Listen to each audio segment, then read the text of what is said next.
invite Gemma to share with us next. And you're not wearing your headset today, Gemma. Does that mean you're not going to sing to us? I can always put it on, Lorna, just for you. It is very nearby. Gemma, in the home working network, when Gemma would join us there, Gemma was prone to the odd Britney song while she was wearing her headset. So you never know, she might burst into that at some point. Over to you, Gemma. Thank you. Oh, hello, everybody. As Lorna's just literally given the game away, I do like to live my life through song. It's not always that useful with a career in law, but I find it does break the ice occasionally. So my story, I think I'll just echo everybody else that it's not necessarily straightforward, not necessarily an easy road, and actually amazing to hear everybody's, accomplishments. And I think Silex is just a group of people that really stands apart, in what we've had to go through and what we've achieved to get where we are, regardless whether that's you've achieved one unit, you're a fellow, advocate, whatever it may be. So for me, I actually found the love of the law when I was a supermarket manager for Sainsbury's. I really loved the health and safety regulations and food safety. And I went off to college to study law. So I used to work by day and study by day at college. Back when it was ILEX on the really, really old legacy qualification, when you did like Law 1 and Law 2 and Practice 1A and Practice 1B. I don't even know what that's equivalent to now, but I think I covered everything very light touch back then. And I was 20 at the time. So I'd work all night, study all day. Went off, tried to get a job in a law firm. No one would touch me with a barge pole. That age-old thing that lots of people come across, that we can't give you a job because you haven't got any experience. Well, I'm not going to get any experience if I don't get a job. And it's a little bit of a vicious circle. And I think on reflection, actually, at that age, that was an impossible bar to be set. We can't give you any sort of job here when you haven't got any experience. Well, I was 20. So never mind, you think you've got all the time in the world at that age and everything's going to happen maybe the next month. That's not what happened. I got a little bit of a diversion in the form of a career in retail and then 2 children. I actually trained as a teaching assistant, worked in schools for a few years. I did many years in retail. I qualified as a nail technician. Would you like a festive nail?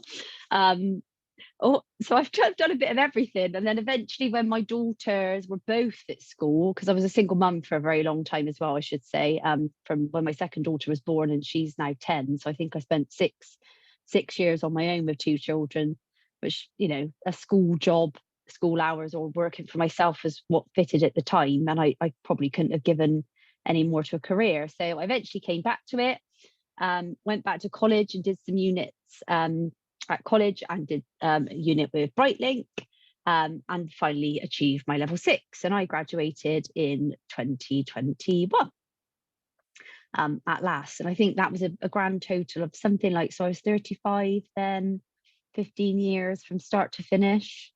But the hardest part apparently was yet to come, because now it's the portfolio. And funny enough, just everybody talking about perseverance, and the inspiring stories that we get at events like this has just given me a bit of a kick up the butt today, that actually I need to not let this be the thing that stops me getting that fellowship, because that's really important to me. After so many years, it's the final piece of the puzzle, and for me it feels like the hardest one. And actually I had a partial submission mostly rejected from Silex regulation, which people don't really talk about this in practice. They don't talk about this portfolio. I actually have worked with quite a few lawyers who've sort of later confessed that they were Silex. They did qualify via Silex, and they've gone on to be solicitors. And I tend to find in my arena, so I work in sort of a commercial insurance law firm, if you like, with a heavy focus on insurance. There's not very many Silex people around, and there tends to be an expectation that you're going to go on and qualify as a solicitor. And I actually turned down a job interview recently, not that recent, about 6 months ago, because they said, oh, when are you going to cross qualify then? I said, well, I don't intend to, frankly, because I don't actually think it's really healthy if us as a group of Silex professionals are sort of viewed as that being a stepping stone just to do what everybody else does in the end anyway. And I think that really takes away from the value of Silex professionals if we all then become solicitors as well. And it might be that it's the right choice for some, but for me it's important that I remain a Silex fellow and keep fighting for us to get sort of, you know, on par with solicitors as much as we can. So yeah, I definitely echo the comments about what an amazing day the graduation is. And if you get to go as someone's guest even before you graduate, I think it's just an amazing experience. And you do really, in a room of hundreds of other Silex professionals, realise you are a part of something amazing and something magnificent. And it's easy to lose focus on that sometimes when we feel like we're in the minority. But you know, just occasionally you'll get to be in a room where you're with the majority, and that's really satisfying.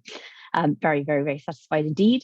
I am also, or I have been involved with the Silex branch in Bristol, a bit like Emma, joined the branch and organised some events and had a great time with Matt and Emma doing the conga actually at our ball this summer, which was great fun.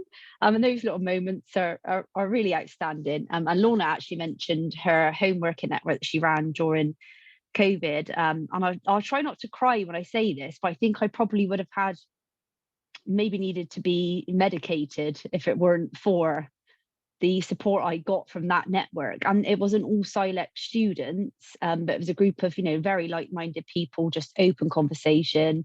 And I always advocate for Brightlink as being the place where you'll get the most honest information about Silex, that and how that, you know, compares with the SQE and everything, because they know about all and they'll talk to you about what works for you, not trying to sell you any one route.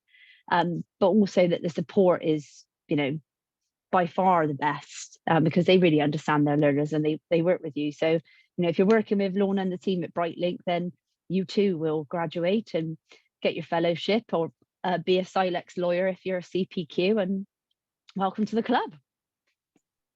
Thanks so much, Gemma. It's lovely to hear your story. And again, just highlighting how much you gain from what can be a bit of a zigzag route at first. We don't all decide, you know, as soon as we're able to talk, we're going to be a lawyer and that's how it goes. And we get so much, you know, as Matt and Emma and everybody's referred to already today, you get so much life experience along the way, which is something that you can't really underestimate in what we bring. Yeah. To people, to clients, to employers, etc. So I think you're right, that's so important. And really hand that up at job interviews. So, you know, the most recent job interviews I went for, people are looking now, you know, there's loads of legal services providers, there's ones that do it in volume, there's really elite ones, but actually everybody's looking for something that differentiates them to the client. And client service ultimately is something that you don't really learn at university. You don't necessarily learn it studying, but you do out working in a bar, in a supermarket, in a shop, whatever it might be. So, you know, really sell those transferable skills that you've got from all your other careers in the past, because we do bring such a diversity to the profession, because we have raised families, had care and responsibilities, had different careers, and that's unique, and it should be celebrated just a little bit more, I think. Yeah, absolutely. And again, lots of lovely comments in the chat and people talking about you know, the importance of mentoring, whether that's from your community of peers, whether it's from Silex, whether it's from learning providers like Brightlink and others who do great work, branches. There are lots of sort of communities of support in and around Silex that are really, really important. So all those people who were saying they think they need a mentor, they would like a mentor, yes, absolutely. Draw on the community because it is there and it will really help you. So, and also Emma saying how much she's enjoyed the conga. So there we go. Your singing and your dancing are legendary, Gemma. So when Gemma says graduation is good, when Gemma says graduation's a good party, you know it is, see? Thanks so much, Gemma.